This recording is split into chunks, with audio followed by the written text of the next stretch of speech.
This podcast is part of the Planet Broadcasting Network. Visit planetbcasting.com for more podcasts from our great mates.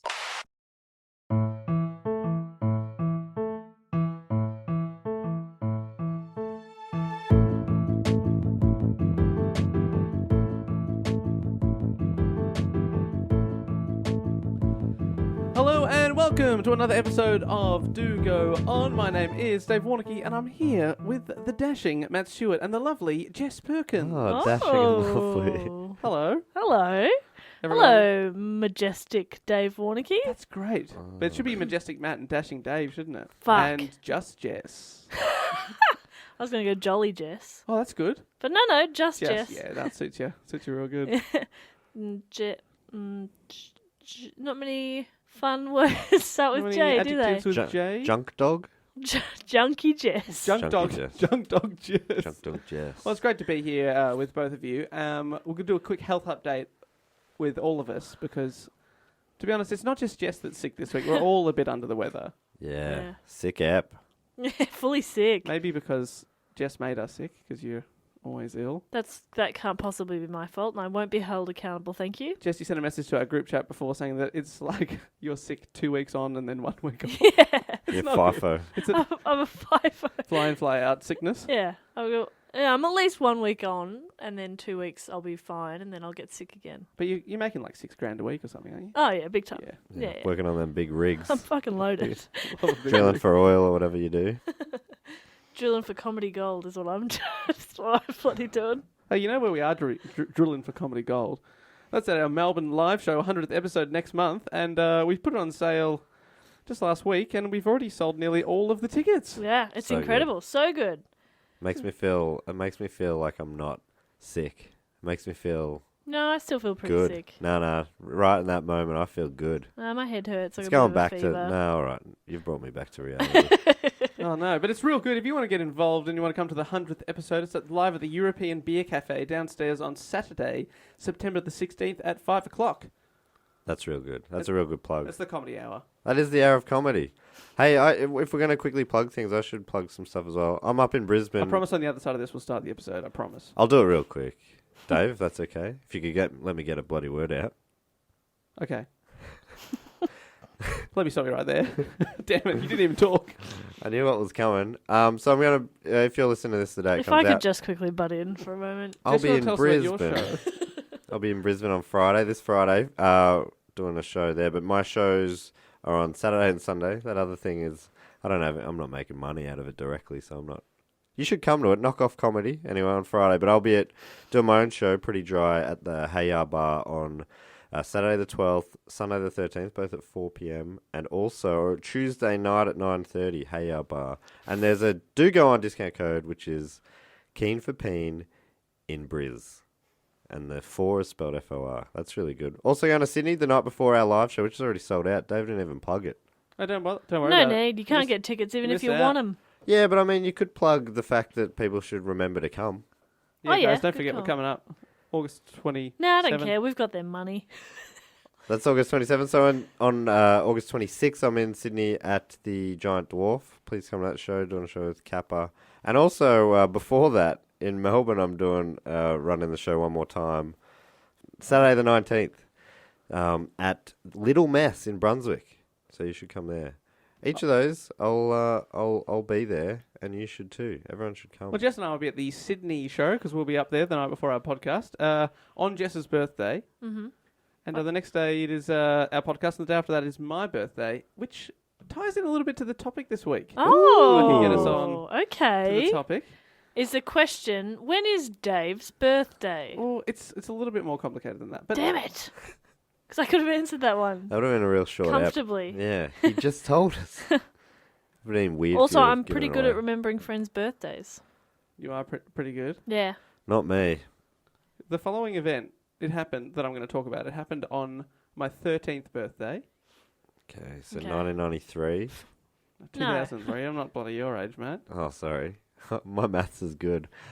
I always take out the one digit from the top of what an answer should be.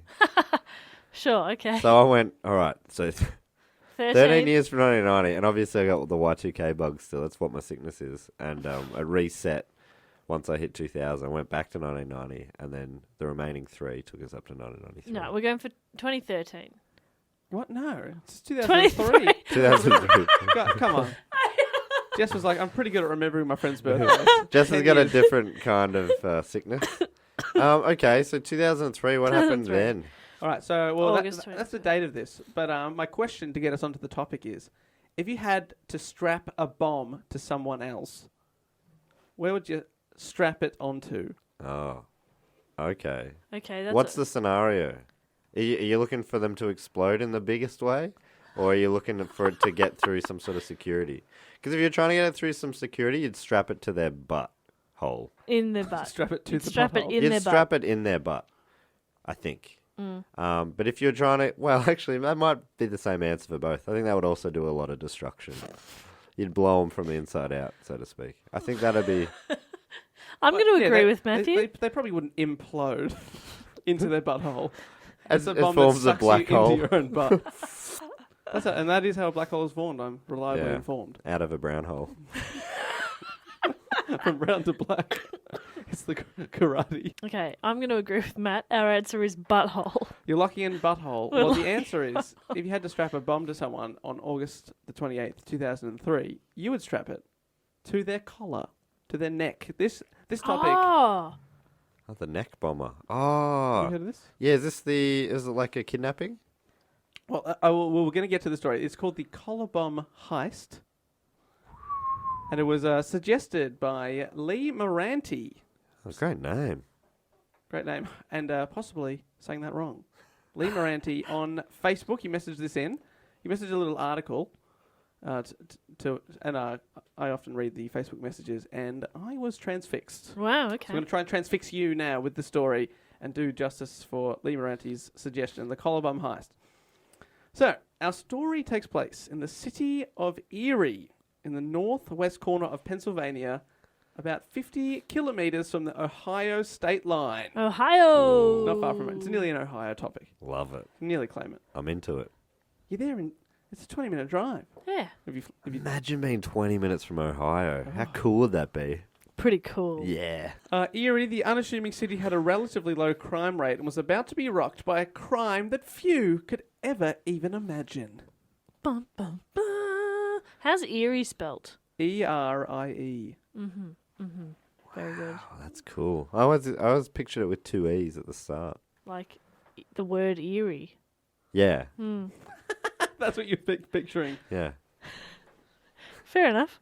One of the residents of Erie was 46-year-old Brian Douglas Wells, a quiet man who had dropped out of high school at the age of 17 and worked for at least 10 years as a trusted employee of the Mamma Mia Pizzeria. Ah, He was Mia the- Friedman's pizza shop. Started as a website and they branched out. Yeah. Pizza shops, skincare lines. Fat shaming articles. Well, he was the pizza delivery driver, delivering that and fat-shaming articles to Wow. people that were about to get fat He store. delivered pizzas for 10 years. At least 10 years. I saw some places say that he'd worked there since high school for 30 years. Delivering pizzas for 30 years. Yeah. Brian. That's a passion. That's a passion It's for a passion some. project. Delivering, Happiness. yeah, in a pizza pie. On August the 28th, 2003, my 13th birthday, as discussed, at the end of Wells' shift, at about 1:30 p.m., the pizzeria got a call. Wells' boss answered the call, but complained that he couldn't hear the customer, who sounded too muffled, so he handed the phone to his trusty employee.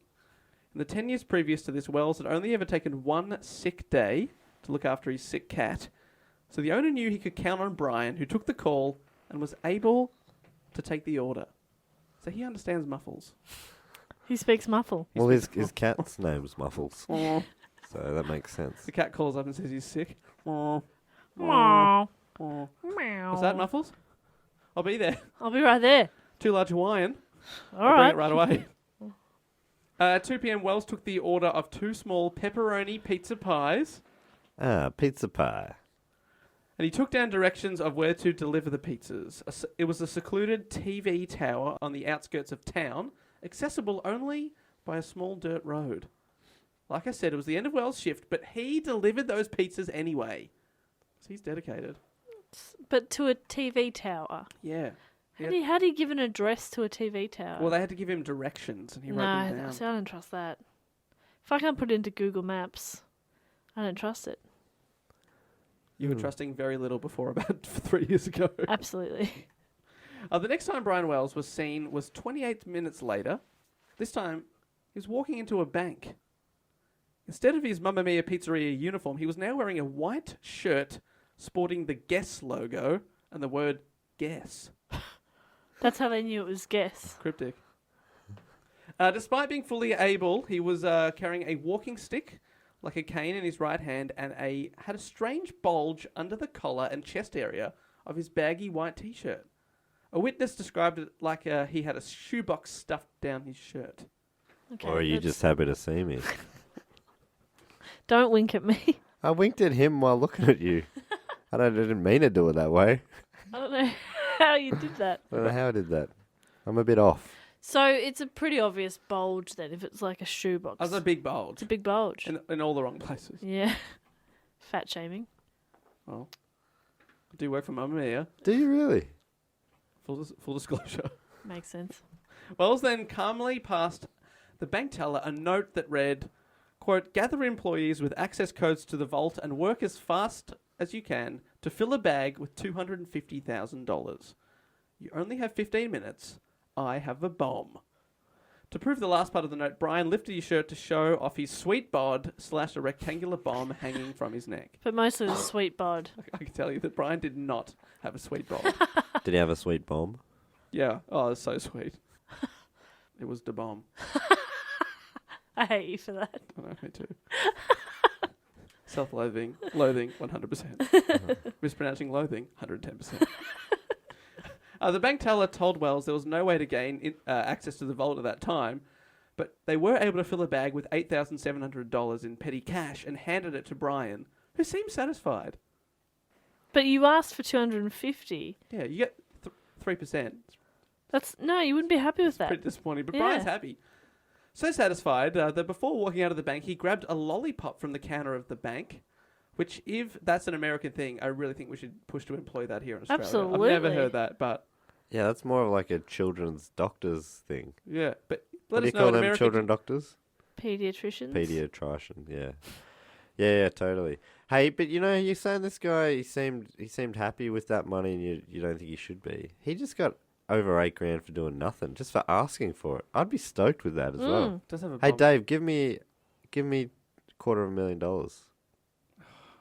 I don't have access to that much now, but I can give you $8,000. Happy. Happy? Hand it over. Yeah. You're surprised I'm happy with that. Dave, can I also have $8,000? I'm afraid I've given all my $8,000 to Matt. Can I have something? You can have a lollipop. Yeah, right. Got from the bank. Yeah, sweet. He got his lollipop. He got his $8,000 cash. He jumped back in his car. Now a wanted man. Oh, so it Fine. made him more sexually attractive. Money does that. Yeah, it Yeah. does. Big time. Instantly. Big time. He didn't get far from the bank when 15 minutes later he was spotted by police officers who saw him standing outside his car in a nearby car park. They then surrounded him and tossed him to the concrete and cuffed his hands behind his back. Whilst cuffed, Brian told the arresting officers that whilst attempting his pizza delivery, he had been jumped by, quote, a group of black men who forcibly cuffed the bomb around his neck at gunpoint and forced him to rob the bank. Wow, That's the things just got explanation. interesting. That's the explanation. He was very convincing when he said, "I'm not lying, it's gonna go off." Because still in handcuffs, the officers left Wells and took cover behind their police cars. Oh, shit. So he's sort of sitting in the middle of a car park, sitting up with his hands handcuffed behind his back, and they're got cars at all angles, and they just sort of hide behind the doors. Nice. Because, doors are bomb-proof, aren't they? Yeah. Mm-hmm. Cop doors? Yeah. Well, they reinforce, certainly, yeah. Reinforced. Bomb-proof. Collar bomb, Bomb-proof. at least. Collar bomb proof. Yeah. Come on, mate. Local TV stations had been tipped off as well, so camera crews rocked up and began filming the pictures going out live. For 25 minutes, Wells sat handcuffed, sat upright with the cameras and police watching on. You can actually see video of him pleading with officers saying, "Why is nobody coming to try and get this thing off me? I don't have a lot of time." He pulled a key out and started a timer. That's what he yells at the officers. Wells can be heard asking, "Did you call my boss?" Maybe for an alibi, or perhaps because he was worried he would get in trouble for not dropping off the pizza pies. I told you, he's fucking dedicated. God, Brian. Imagine if you were waiting for a pizza pie, though. And it I like became- saying pizza pie. I don't know if you I guys can have tell. noticed that. You don't get to say it down here very often. Pizza pie. No, two things we need: lollipops at Banks, pizza pies. Yeah, When you say down here, down here in the podcasting studio. right? I don't know what I meant by that at all. Yeah, you Down can say here. that down here. Down Do here. you mean Southern Hemisphere? Yeah, I don't know, because I reckon all of Australia just calls them pizzas, right? Yeah. You reckon all of the Southern Hemisphere do? Yep. Wow, pizza pies. Out of nowhere, the bomb started making a beeping sound. Wells, obviously extremely panicked, he attempted to push himself backwards as if to escape the bomb, but of course he couldn't get away. After the beeping came an explosion that What? ripped a gash into Wells' chest. He took a couple more breaths and died on the pavement at 3:18 in the Holy afternoon. shit! Wait, I'm not sure if I took all that in. What just happened? What gave him a gash? The The bomb. bomb, it exploded, ripped a hole in his chest, and then a few breaths later he was dead on the pavement, all on live television. Oh my god! Wow. The bomb squad arrived just 3 minutes later. No. Man, and he kept warning him. Yeah. What? Why is nobody getting this thing off? But he sat there for 25 minutes. 25 And minutes. the bomb squad didn't get there. Didn't get there in Are time. you kidding me? Where were they? Especially if his story is true. That is fucked. It's crazy. That's insane. How did it take them so long? And no, it's not a good time. Maybe there wasn't a bomb squad 20 minutes from Ohio. Maybe they were deeper in Ohio. The crime was shocking to local police, but it only became more shocking when they started searching Wells' car and examining evidence. The now detonated bomb was examined and was found to consist of two parts: a triple-banded metal collar with 4 keyholes and a 3-digit combination lock, as well as an iron box containing 2 6-inch pipe bombs. So the hinge collar locked around Wells's neck like a giant handcuff. The device looked a little crude, but was thought to have been made using professional tools. The bomb contained 2 kitchen timers and 1 electronic countdown timer. It was also surrounded by decoy wires that ran into nothing to try and put anyone who wanted to defuse the weapon off. Right. So yeah, so it had 4 keys, 4 keyholes, so 4 locks plus a combination lock. So if you wanted to get it off, you had to unlock 5 things. Now the walking stick that I talked about that Wells was carrying was examined and found to be a fully functioning handgun, simply disguised as a cane. What? Also homemade. What? Wow. Oh no. So allegedly, whoever gave this to him gave him the bomb and then also gave him this gun. I wonder who was it? It was like James Bond gave it to him or something. Police found a series of notes in Wells' car that laid out an elaborate scavenger hunt, showing him the way to keys and clues that might disarm the bomb. What? A note found on Wells had instructions for him to carry out 4 tasks, the first of which was to rob a bank for $250,000, in a set period of time before the bomb went off. The notes were written by hand and referred to Wells as bomb hostage and contained drawings, threats, and detailed maps of where he was supposed to go to try and find the keys. What's the point of this? Someone's playing a fucking sick game.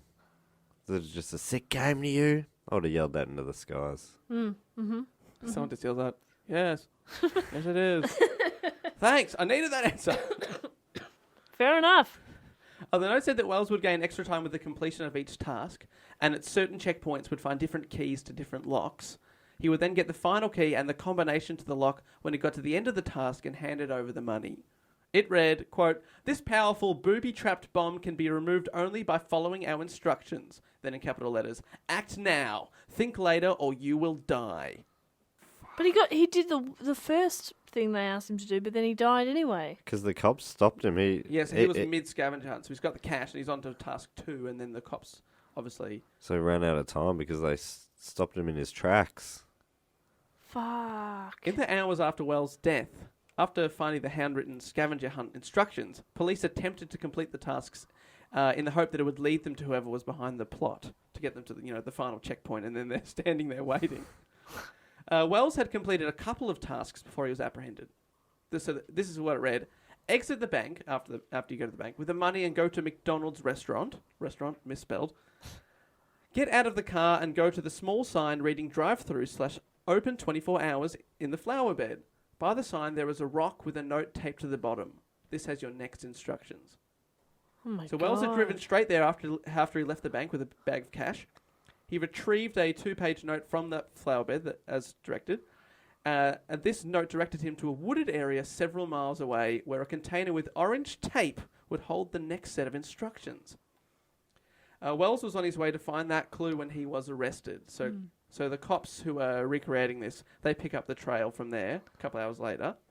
They found the orange container as described, and inside they found a note directing them 2 miles south to a small road sign where the next clue would be waiting in a jar in the woods nearby.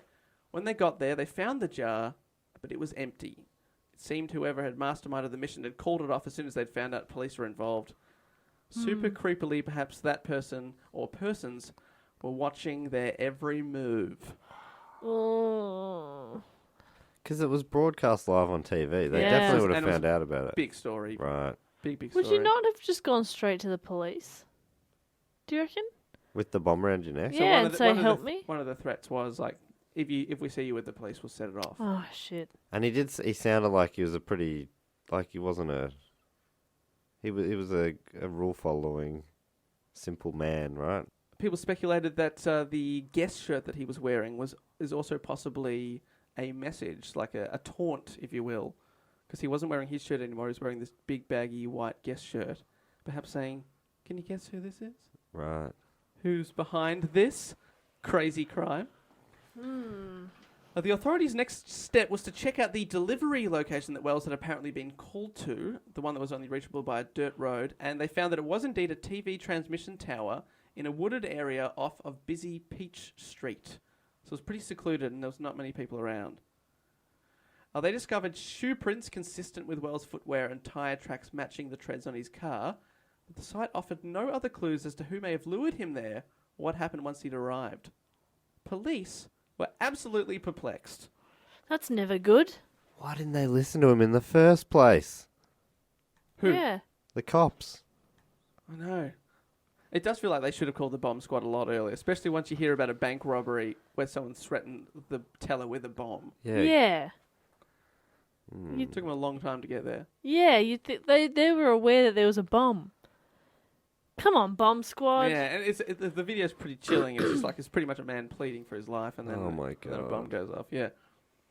The media obviously went crazy for this mysterious case. And the day after Wells died, a reporter from the local Erie newspaper went up to the TV tower to try and get a look at the crime scene and get some photos for the newspaper. But by this time, police had cordoned off the area, so the reporter had to find a different way of getting to the scene. There was a lone house in the area on Peach Street that had a long, thin backyard that backed onto the TV tower. The reporter introduced themselves to the owner of the house, one Bill Rothstein. Bill was a 59-year-old local handyman and seemed oblivious to the crime committed practically in his own backyard. And when the reporter asked if they could take a look in the backyard to get some photos, he said, yeah, why not? The yard was too overgrown with forest to see anything, so after 15 minutes, the reporter left Bill to it. Bill Rothstein seemed like a normal guy who just happened to have a house that backed onto a crime scene.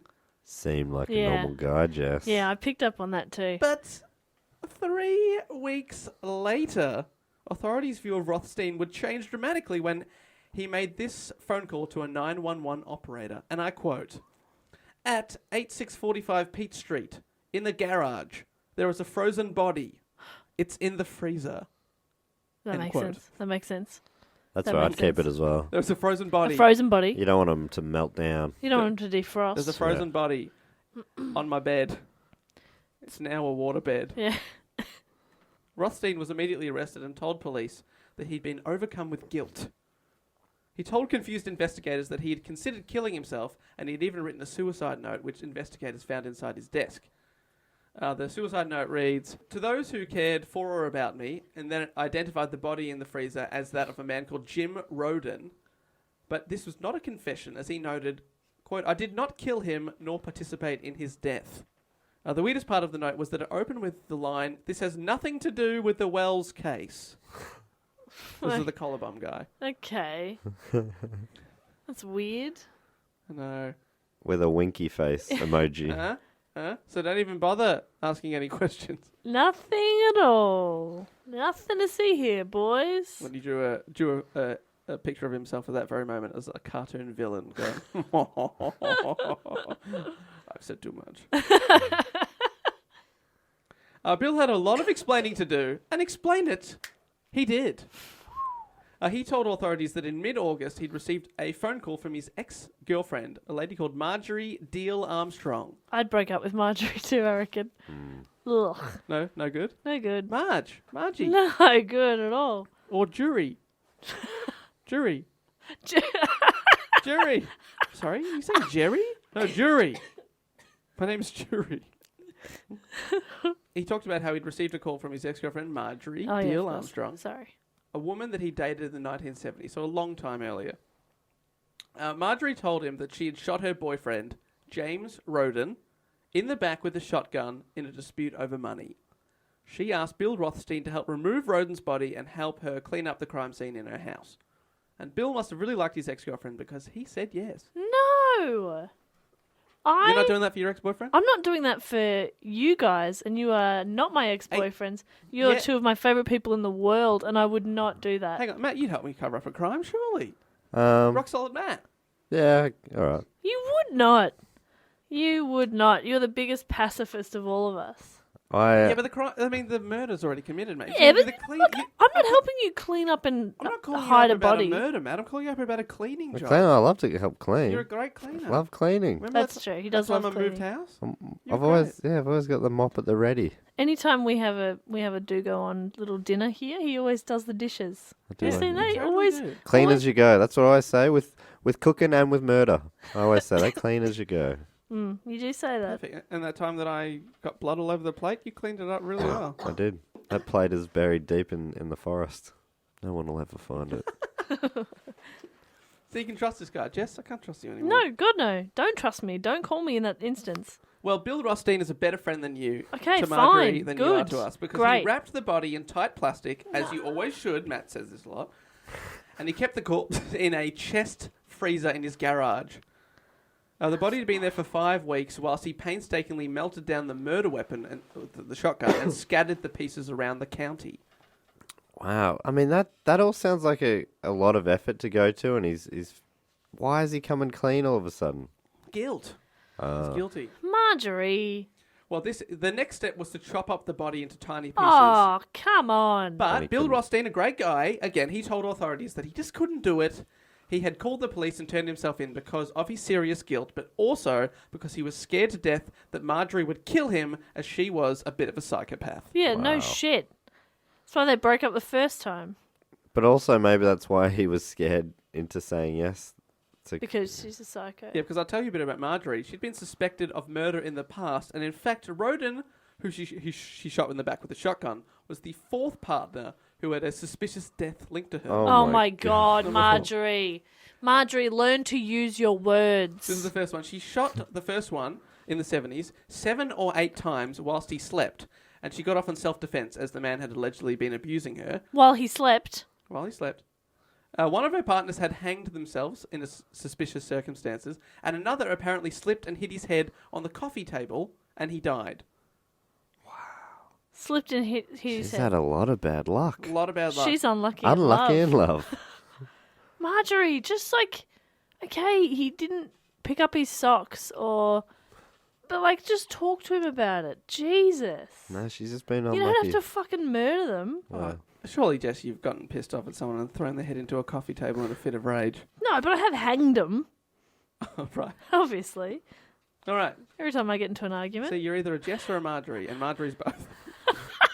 She's hanged and she's hit someone on the coffee table. That's how it works. She crazy.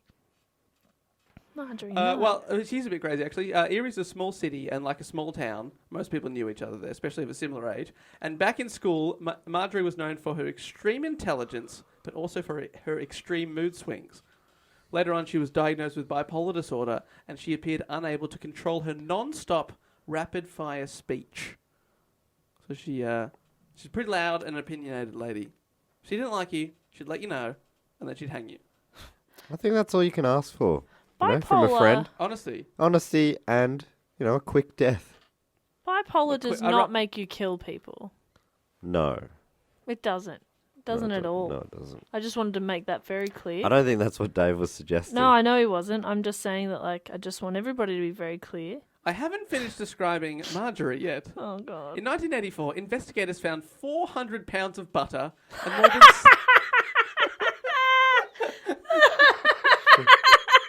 Where was it? and more than 700 pounds of cheese, nearly all of it rotting inside her trash-strewn house. So between She's a hoarder of 1100 dairy. 1,100 pounds of rotting dairy. Holy shit, Marjorie. Margarine. Oh, my God. She fucking hates margarine. Matt, what was that noise? I don't know, but edit it out, please, Dave. Matt's trying out a new laugh and it's not going well. Oh, my He's like, God. Jess gets a lot of praise for her laughs, and No? Matt's like, no, I'm gonna cash in on this. Jess always tells me that I should laugh more, so I was just giving it a go. Don't say that. How do I go again? It's just always so nice when you actually hear an audible laugh from you. Jess, say margarine I'll again. try see to if let we one can- out. See if we can trick him. It was a very funny line. I thought it deserved a laugh. I just didn't have one to give. Let's I think it took So you by surprise. I try to manufacture one. go again, Jess. Margarine. Is that Yeah, right? that's good. That was less fake than the supposed real laugh. Yeah. Why did she have butter and cheese? I don't know. Why did she have so much of it? That's a good question, Dave. You here with the answers? What's it- how long before butter starts to rot? I think I'm crying. Does butter rot? Is it No. mold? You gotta try. You gotta try real hard to make it rot. Yeah, I think butter has a fairly lengthy shelf life. And to be honest, it would be pretty easy to slip over and hit your head on a coffee table if there was butter all over the floor. Maybe that's the weapon she uses. Yeah. Butter. She just Yeah. she buttered up that rope real good and he slipped onto it. Yeah, and then Hang himself buttered the block that he was standing on. He said, "Just stand up here on this block." Oh, whoop. Oh no. And 700 pounds of cheese. Oh, first question is it all the one cheese? Are we talking like a tasty, or is there like 100 grams of feta, 300 grams of Right. Maybe it's Blue just a cheese. cheese platter. A really big I don't. one. Is that 40 a lot of cheese? 700 pounds? Yeah, that sounds like a lot. Is it? Yeah. I'll do a pounds to kilos for you. Okay. Pounds are less than kilos, right? Yeah, but it's still nearly 320 kilos of cheese. 320 kilos of cheese. That's a lot. That's a lot of cheese. No, you're And right. That is butter- quite a bit of cheese. And butter, we're talking 180 kilos of rotting butter. 180 kilos. That's a lot of butter. That's like a whole room of butter. I haven't finished. Well, she's got the butter room. She's also got a poo room. Excuse me? She's got a poo room. What? A poo room. Several hundred pounds. No. No, investigators had to wear masks and suits to search her house on account of all the fleas and excrement that were in every room. Especially the poo What room. the fuck? What the fuck? There's pounds of cheese and butter, and there's fleas and poo. She's batshit crazy. Oh, yeah. She's fucking crazy. Oh, my God, yeah. Okay, firstly, how did she get boyfriends to kill? Oh, she had heaps. She sounds disgusting. She's killed 4, and the 5th one's likes her so much that he's helping her. No, I think he fears Yeah, her. my buddy. Rightly so. Holy shit. Yeah. What? Okay. Animal feces or her feces? I couldn't confirm. I did a lot of Googling, Ugh. and I hit image, and I regretted it. Poo room. You It's going found straight crime to the scene poo photos. room. That's good too. It's a quote from a movie. So she she says it looks into the John Ball every night and goes straight to the poo room. His- Let me scoop you out. Put you with the others. Why doesn't she just poop in the poo room then? She's not an animal, Jess. She's not disgusting. Oh, God damn it! You gotta keep the cheese separate from the butter and the butter separate You're from right. the poo. you can't poo where you cheese. Matt. Now, next sentence is going to absolutely blow your mind. Psychiatrists deemed her mentally incompetent 7 times before a judge finally ruled she was fit to be tried in the Thomas case, which is the first man she'd shot 7 or 8 times. Meaning that she would have had to... This is the man that was asleep when she shot him. Meaning she would have had to have emptied the gun and then reloaded it and then kept shooting. But she was acquitted of that because of her mental state. Now, I don't know whether or not she did kill all 4 of her partners, but she'd killed at least 2, so Bill Rothstein knew he shouldn't fuck with her. Sure. Again. Also, he wanted access to that sweet cheese. Oh, baby. Oh, so gross. The next day, this is after Rothstein's come to the cops and told him about the frozen body in his freezer, Marjorie Deal Armstrong was arrested for the murder of Roden, the man in the freezer. 16 months later, in January 2005, she pled guilty, but she pleaded guilty but mentally ill and was sentenced to 7 to 20 years in a state prison, Wow. taking into account her mental state. Bill Rothstein, the man that had confessed, he soon died of lymphoma that he'd been battling. Oh, no. So maybe another reason he was confessing his guilt. And for a couple of years, police were under the belief that Brian Wells' death and the body in the freezer meters from where he'd been set upon and had the bomb strapped to his neck was merely an incredible coincidence. Oh. Authorities conducted 1,000 interviews, but had no real clue as to who had strapped the bomb to Wells on that day. But then in April 2005, the federal police got a phone call from a state police officer who had just met with Marjorie Deal Armstrong in prison about an unrelated homicide. Rothstein's suicide note, it seemed, was a lie. Deal Armstrong had said that Roden's murder had everything to do with the Collar Bomb plot. What? So the man in the freezer, she's alleging, is actually connected to Wells having the collar bomb strapped around his neck. Right. When the feds met with Marjorie, she told them that if they could arrange her a transfer to a minimum security prison in Cambridge Springs, a facility much closer to Erie. Cambridge Springs sounds like more like a day spa. It does sound good, doesn't it? Yeah. It's a minimum security day spa. Minimum security, and they have like crafternoons, Oh. and then she can shit in any room she wants. I It's made heaven. I made a statue. Okay, Marjorie, it's poo. Yeah, well, I knew that was okay. coming. I knew that was coming. Every day I get my hopes up. I think maybe she's found the Play-Doh, but she hasn't. She's never found it once. She's poo-dough. 100 out of 100 days now. Poo. Matt, your favourite Matt, poo, go on, hey? Yeah, please. art from poo. Play doo-doo. While she insisted that she was no way involved in the plot, she admitted that she knew about it, this is Marjorie, and that she supplied the kitchen timers that were used in the bomb, and that she was within a mile of the bank at the time of the robbery. But that was a coincidence, according to Marjorie. Sure. She also said Wells, the dead pizza delivery driver, was not just a victim, but he'd been in on the plan. And so was Rothstein, the man who had turned her in for Roden's murder, the man with a freezer, whose What? garden backs on to the TV tower. In fact, she asserted that Rothstein had masterminded the whole thing. What? So she was pinning it on a man who just died. Pinning it on a dead man. Classic work from Marjorie. Classic Marge. Come on, Marge. But authorities finally started putting two and two together, and they started to suspect the eccentric genius sitting in front of them, who had formed for at least 2 murders, might actually be behind it all. Of course, Marjorie denied this from the get-go, but the case started to build against her when investigators found 4 separate witnesses that all testified that she'd talked about the crime in intimate detail. So it was a bit of a slip-up. slight miscue. Forgot I got drunk at the pub. Told And everyone. Told the whole small town my plan. Oh, whoops. Should not have tweeted at Erie Police, but did. Hey, we've all tweeted at Erie Police Oh, we've done. at one stage or another. We've all admitted crimes to the Erie Police. One of the 4 witnesses that have come forward had kept notes of the conversation, which in itself is quite suspicious. Yeah. But they said, which included Deal Armstrong, this is Marjorie's, assertions that she killed Roden, quote, Deal Armstrong. Yeah, noticed that before? one small murder for man. So Deal Armstrong, apparently she told one of them, and he'd written this down, that she'd killed Roden, the man in the freezer, because he was going to tell about the robbery, and that she had killed him to stop him from talking about a crime that she'd already told 4 people about. Sure, that seems reasonable, yeah. Sure. This man also claimed, the witness, that she'd helped measure Wells' neck for the bomb. Ugh.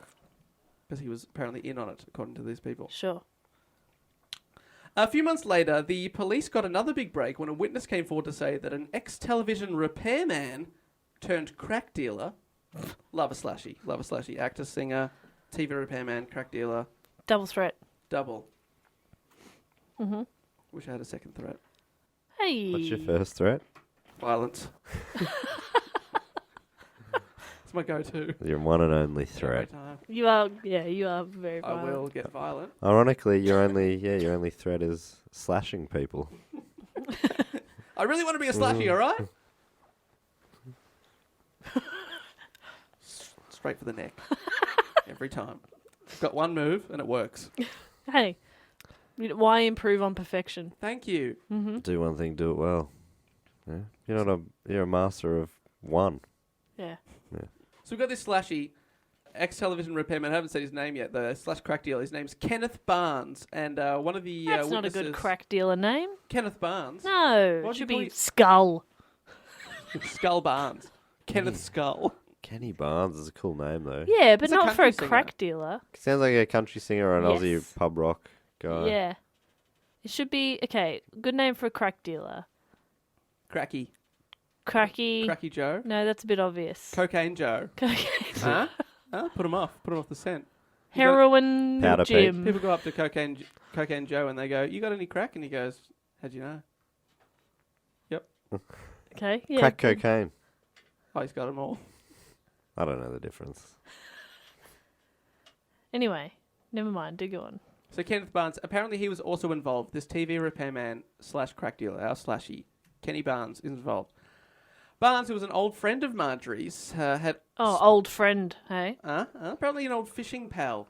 Oh, yeah. Did not know what that... Fishing for dick, Marjorie. Do Oh, okay. A fish taco, eh, Marjorie? Eh? you reckon she just used the butter as lube? I've got no doubt about it. Oh, that's nasty. Only if she can't get to the shit room. She uses it sometimes. She Would you uses like- shit for lube. We got You the- take your pick. Or cheese. Dick cheese. Oh, man, I think I'd pick the cheese. Would you really? Yeah. Butter all the way, surely. Butter, yeah. Natural lubricant. Cheese. Mother Nature's lube. Butter. Cheese. Mother Nature's hardened lube. I know you like to. Lube shouldn't be you're a rough hardened. rider, but yeah, cheese Louise. All right, cheese Louise. I don't know about that. I'm sorry for starting this. That's what they call me. They call me Cheese Louise. Cheese Louise, this way. Oh, you've heard of me. You're going to be sharing a cell with Cocaine Joe, the crack dealer. You're talking soft cheeses, right? You're talking like a... I'm talking blue. A veiny blue. Veiny blue. In all respects. Oh.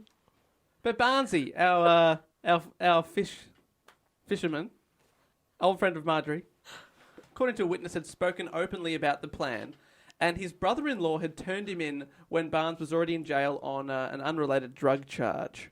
I mean, he's already in jail. So the brother-in-law wants to get rid of him once and for all. So now facing even more time behind bars, Barnesy agreed to a deal that would see him get a reduced sentence if he told them everything he knew about the Collar Bomb Heist. So now he's grassing at Marge. Grassing.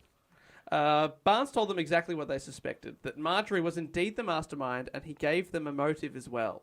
She needed the money so that she could pay Barnes to kill her father, Oh, for fuck's sake, who Marjorie. she believed was blowing his fortune, money that she expected to inherit Oh, one you day. little shit. Fuck you. Also, she's gotten away with 4 murders. Why don't you just do it yourself? Yeah, she's raising money to stop someone losing her money. She's a piece of shit. Just raise the money for you. Don't kill your dad, or kill your dad. You don't have to raise Yeah. the money. Well, I think that what you do is you tell Barnesy, hey, kill my dad, and then when I get the inheritance, you can have half. Exactly. She's doing it very inefficiently, Right. And then she's made this crazy scavenger hunt. which Yeah, makes it which sound like maybe it's not true, or maybe she's not fully stable Well, we know of that. mind. We know that. Yeah, we know And that. body. 7 times she's been proven. She's also not stable of bowel. You don't fill a room with a stable bowel. Oh, you Although don't- she could have been working on it for Hey, you quite do a not while. fill a room in a day. No, Hey, as, hey, as they say. as they say. It takes a whole village to fill a room full of shit. That's what they say, isn't it? That's Yeah, I true. think that's the saying, yeah. I have that in a tapestry above my fireplace. It's beautiful. But you only have, like, the beautiful thing with tapestry, you just have to say it takes a whole village, ... and everyone else knows that finishes With. yeah, to fill a room full of shit. Yeah, Yeah. well, Yeah. Obviously. Why waste precious tapestry? Yeah, it Just takes increase, ages. Increase the font size Yeah. on the first 3 words. Yeah, Yeah. agreed. 4 takes a village. Nah, I just reckon it takes a village It. to fill a whole shit room full of shit. Yeah, if you say it, It. I know, Dot, dot, I dot. know where you're going. We know. I get it. So Barnsley's come forward, our fisherman, and he's grassing up Marjorie big time. But being a genius, a little unhinged, and extremely arrogant, I will say, Marjorie still thought that she could outsmart the police. Even when they presented this raft of new evidence against her, including 4 witnesses that had heard her talk about it, one's taken notes, and Kenneth Barnes, who's in on the plan, she got very angry in the interrogation and started swearing at the police and at her own attorney. Good. In an attempt to prove her innocence, she agreed to drive around Erie with the police in order to point out where she was on the day Wells robbed the bank. During the drive, she admitted to being at several of the locations linked to the crime and the scavenger hunt. She told the agent she wouldn't provide any more information without receiving an immunity letter. I guess hoping that they'd need her to give them more information for them to really understand the purpose of the whole crime. So she's like, "Oh, I obviously know a little bit, but if you let me off, I'll tell you all of it." But the police had already heard enough. They didn't need Marjorie to reveal all the details to fully understand this possibly misunderstandable crime. And when I wrote that, I was like, misunderstandable. Can't believe that's a real word. Misunderstandable. But Ran it through is. my mind a few times. Misunderstandable. I like it. Wrote it out. It did not give me a red line, so hopefully that's enough. That's You're- enough. You're our misunderstandable. Jess. Me, yeah. Thank you. No worries. Like miscongeniality. Yeah. I'm Dave's misunderstandable. Dave's our master understandable. And I'm our sir understandable. Oh, Which is that's what you call old people. sir. Hello, Yeah. sir. Sir, do you need some help off the ground? You've had a fall. Do you Grab- know where you are? Yeah. Grandpa understandable. Yeah, that's you. That's the name of my first And last. and last. Novella. Crack dealer. Your crack dealer's grandpa understandable. Yeah. See, that's a good crack dealer Cocaine name. Joe, grandpa understandable. Grandpa understandable. I don't think I fully enunciated those words, but you know what I'm saying. Was what came out then. Thanks for having me, you guys. Yeah, that's really good. Thanks for having me, you guys. It's been really good to be on the show. Bye, mate. In July 2007, nearly 4 years after Wells had died, the U.S. Attorney's Office in Erie called a news conference about a major development in the case.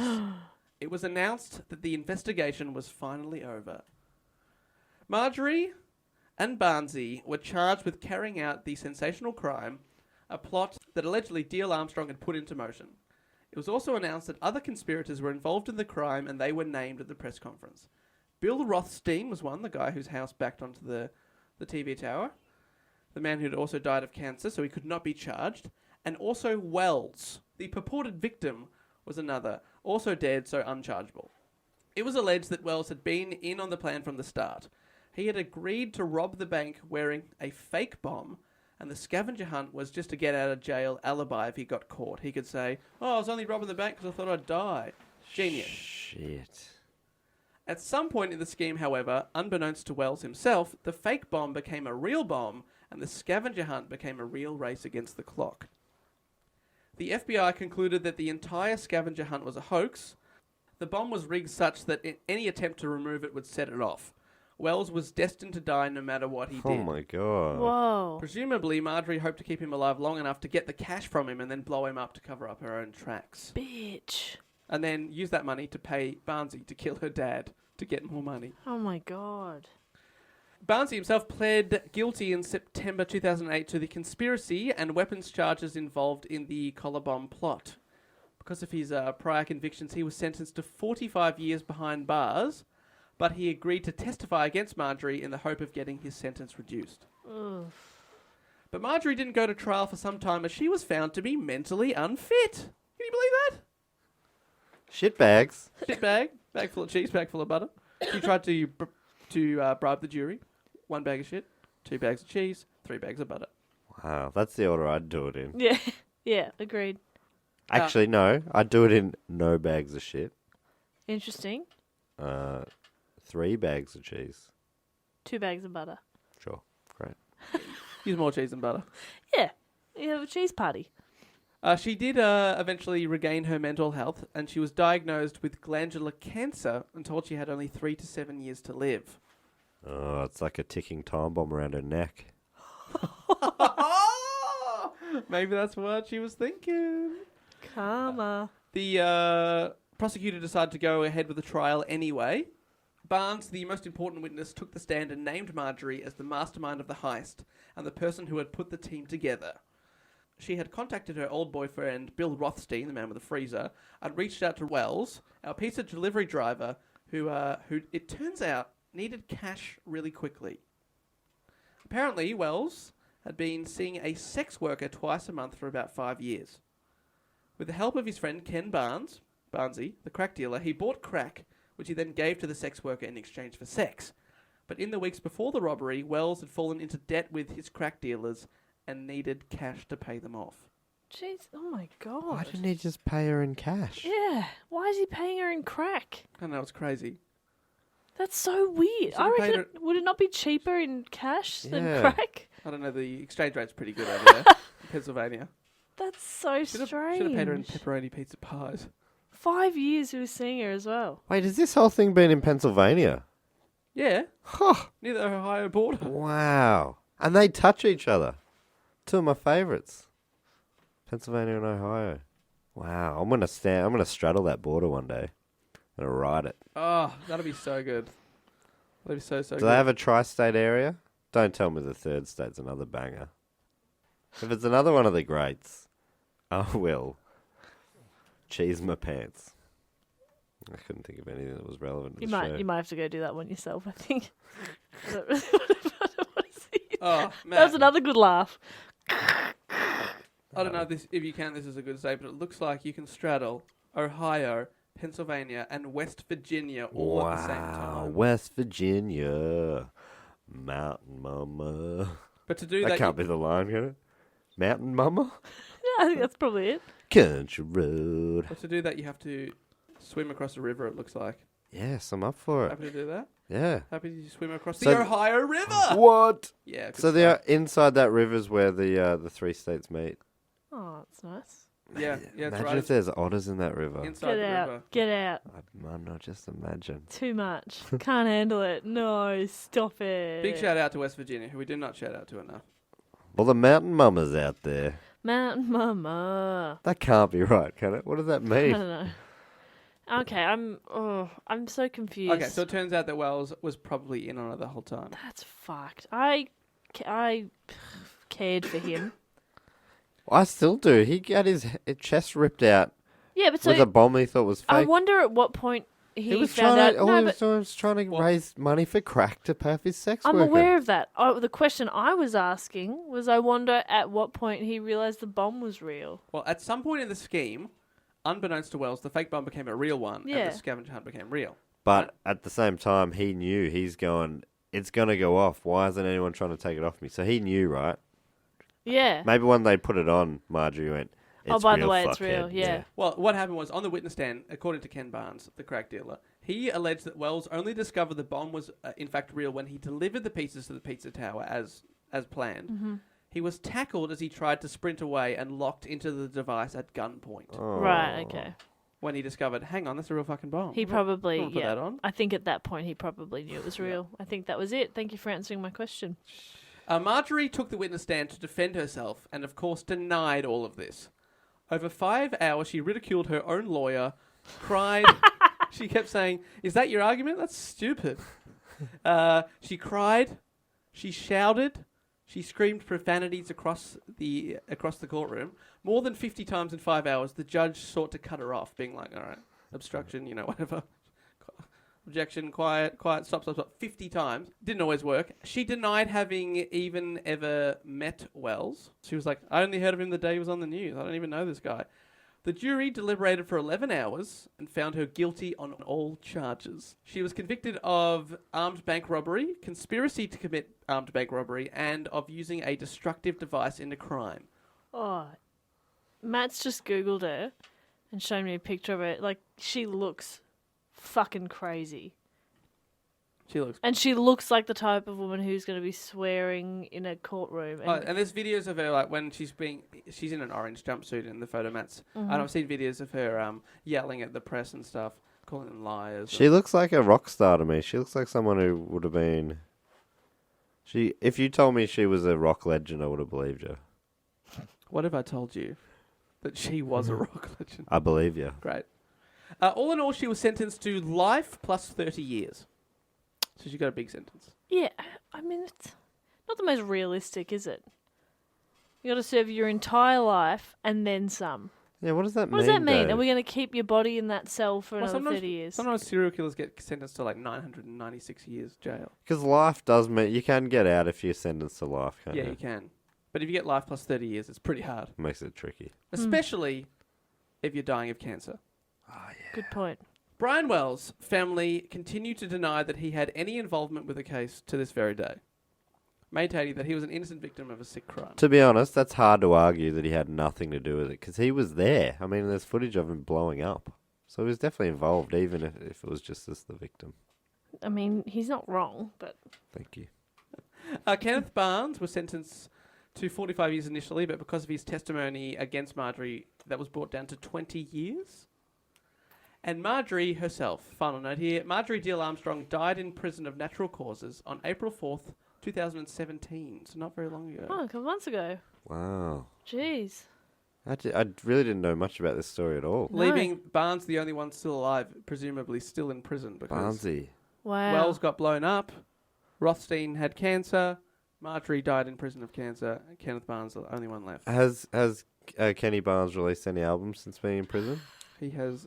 Prison's really stopped his workflow. Wow. His output is It'll do that. little to none. He's just getting a lot of reading and cardio in. Oh, wow, okay. Maybe he's writing some tunes. Probably doesn't have a lot of time to record.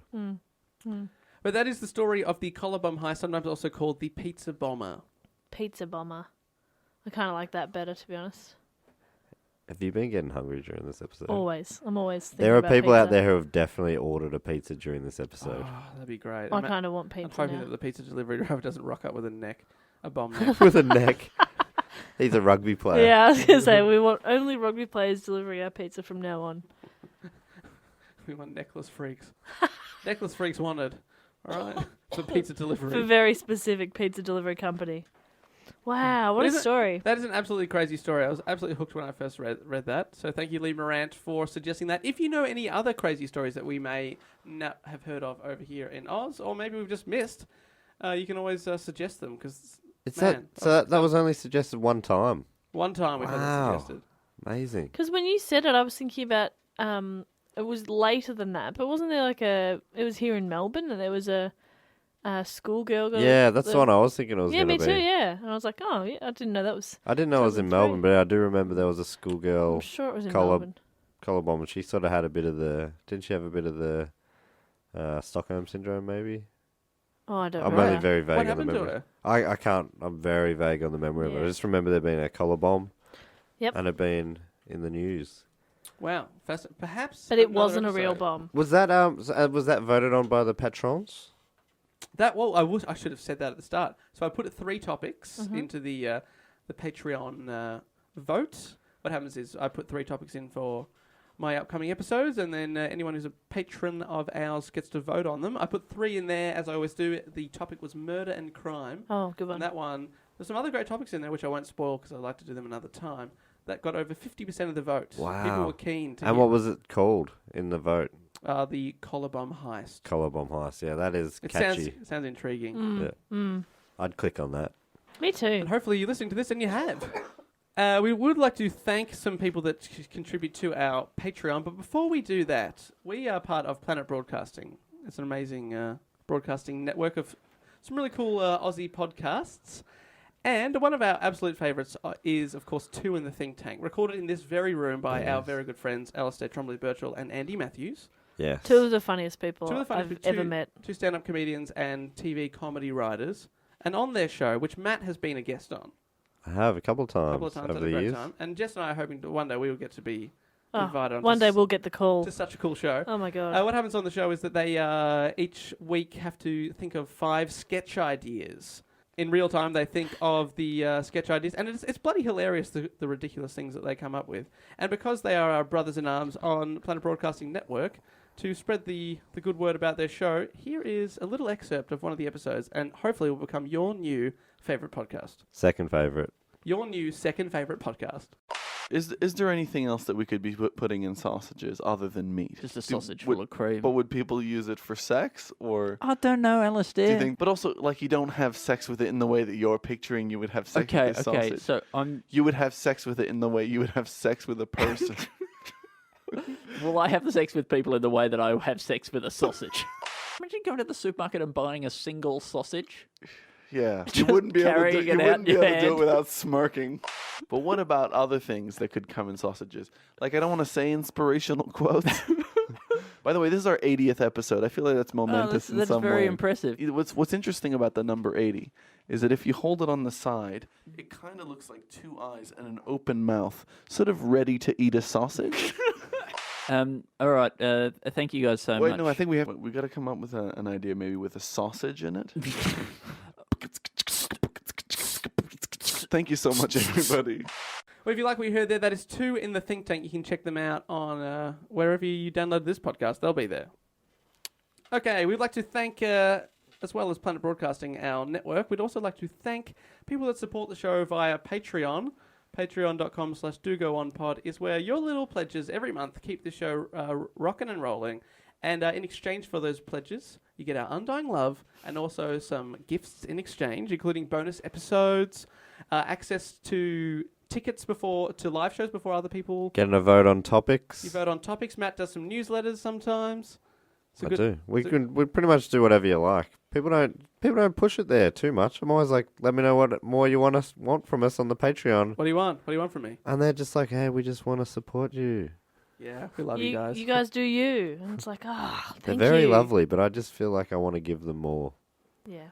Anyhow, I want you to give more. Yeah, look, I'd love to right now give a little love to a couple of friends, including Gurge Jeter from South Yorkshire. Wow. All of that's great, right? An amazing name and amazing location. The Gurge was one of my favourite bands still is one of my favourites of the 90s and the noughties. Regurgitator. Because in South Yorkshire, I don't know if Gurge would have heard of the Gurge. I wonder. Maybe I'll post a Gurge song. Yeah, Regurgitator. A very cool 90s Aussie band. Yeah, they had great classic songs like I Sucked a Lot of Cock to Get Where I Am and Blubber Boy. And what was that? Polyester Girl. That was the big one. That was a big one as well. Yeah. I like your old stuff better than your new stuff. Another good one. I'd also love to thank Chris Brockett from Randwick in New South Wales, which is where one of the big race courses is in Sydney. Randwick. Good on you, Brockett. Hopefully we'll be seeing you at the Sydney show. Yeah, we hope to see you there. Brockett, and we hope to see what a Gurge name. there as well, to be honest, but I just don't know if he's going to be able to make it. They're a Brisbane band, Dave. Let's get real. Pardon? No, I don't know. Chris Brockett from Randwick. He sounds cool, right? I bet he's a guitarist. Brockett Rocket. No, he's an astronaut. Yeah. That makes more sense. No, you The should Brockett try- Rocket. We should try and guess these people's hobbies because a couple of weeks ago we guessed heights, and apparently we were pretty damn accurate. We've also guessed net worth before as well. No one told us if we were right with my net worth guesses. Because they're humble. Yeah, no one wants to admit that they're worth 900 million euros. So I think Gurge is a rock star and Chris Brockett is an astronaut. Okay, great. Okay, Jess, who have you got? Can you Well- beat a rock star and an astronaut? I'm not sure. So I would like to thank a name that I'm definitely going to mispronounce, and I'm very sorry, but I'm going to give it my bloody best. I'd like to thank, from London, Zachary, I got that bit right, Fortes Gom. When are you going to mispronounce the bit? Say again? Oh, don't make me say it again. Please, say it again. Zachary Fortes Gom. It could be Forte Gom. What S could be- do you think his forte is? I think Zachary's forte, Gom, is model trains. Wow. Yeah. As a job or a hobby? Hobby. Or a jobby? Hobby. Hobby, okay. Yeah. When I said Gurge was a rock star, that was he's making a living out of that. Yeah. That's not a hobby for him. Okay. And Chris Brockett, He's obviously a hobby astronaut. he's a hobby astronaut. Sure. Yeah, Okay. obviously. Obviously. Well, I would also like to thank Benjamin McRobbie from Nottinghamshire. Benjamin Isn't that where Robin McRobbie. Hood's from? Nottingham? That's Yeah. So Maybe. I think Benjamin McRobbie runs as a hobby a small souvenir shop, Oh, what kind of souvenirs? Like a gift shop? Robin Hood merchandise, and Margot Robbie merchandise. Wow. Wow. Both. Doing yeah. the double there. The double. But you got to. Yeah, that's what I think. Anyway. Well, guys, I would like to thank some hobbyists, some professionals, some amazing people that support the show, all the way from Hollywood. No, Elwood. Oh! Here in Victoria. The Hollywood of Melbourne. The Hollywood. Oh, it so is. It so is. And I assume that Jessie is a professional surfer because of their life on the coast. Agreed. I would like to thank Jessie Britton. Jessie Britton. Thank you, Jessie Britton. What's Jessie's hobby? Well, surfing Yeah. and Okay. collecting shells. From the beach. No, Oh. of turtles. Oh no, Jessie. They. I don't know what the sex is. I think maybe Oh, Jessie. sex is when a man and a woman, or a man and a man, or a woman and a woman, or other combinations as well, love each other. Not necessarily either, but could. At least, generally speaking, they're in the same place. Not always, obviously. You can With the internet. have internet sex or phone sex. Look, it's hard to really narrow it down. I understand why you don't know what the sex is. Okay, great. But what I'm trying to say is that Jessie maybe kills turtles and collects their shells. Oh my god. Okay. Wow. Maybe. I'm guessing that Jessie does not. That is also my guess. Well, it's either a yes or a no, isn't it? Yeah. Yeah. We're 50-50? voting to. Well, I think we've actually made it 66.6 recurring, 33.3 recurring there. Yeah. So, you know what I mean? Fair And I enough. would also like to thank, finally, from Brunswick, not far from where we are right now. Wow. I That would is like where to we thank, are. I would like to thank Amy Devereaux, Amy Devereaux. who I think is a shoe collector. I know. Okay. Oh, that's interesting because I know Amy. And As do I don't know. She has a big shoe collection. oh, well, I didn't know that 9,000 about her. Pairs. Really? Amy 9,000. Devereaux has 9,000 pairs. She's very modest about it, though. What shoe size is she? Because I'd like to borrow them. 9. Yes! Is that good? Yeah! Wow. That's my shoe size. 1,000. Sorry. They're 9,000. big feet. I did not notice. She's got a warehouse, She hides it so well. much like us. But thank you, Amy Thank you Devereaux. so much, Amy. We do appreciate that. You're You are delightful. a friend in life and a friend on the Patreon. And Jessie Britton in Elwood, thank you so much for Killing all supporting- those turtles. No, for supporting the show. But not turtles. You do not support turtles, Jessie Britton.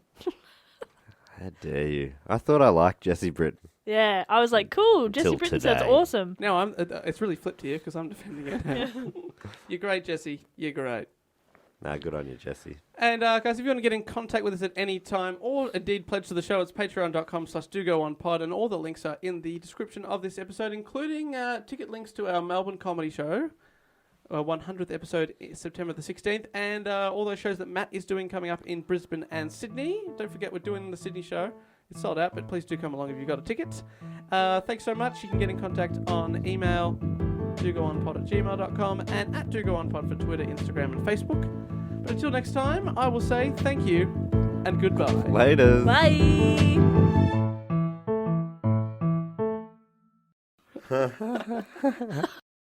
This podcast is part of the Planet Broadcasting Network. Visit planetbcasting.com for more podcasts from our great mates. I mean, if you want. It's up to you. It's up to you. It's up to you. It's up to you. It's up to you. It's up to you. It's up to you. It's up to you.